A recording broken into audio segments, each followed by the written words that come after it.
Este video muestra cómo calibrar la viscosidad en la Videojet 1240. Mantenga la impresora fuera de línea y compruebe que el sistema de tinta esté preparado.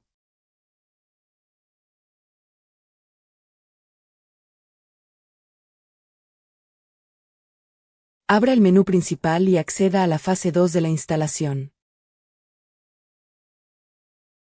Espere a que el sistema de tinta se estabilice y la calibración quede disponible. Deje sin marcar omitir calibración y pulse siguiente. Cuando el progreso llegue al 100%, confirme que la calibración terminó. Anote la corrección y la presión objetivo. Los valores pueden variar según la máquina.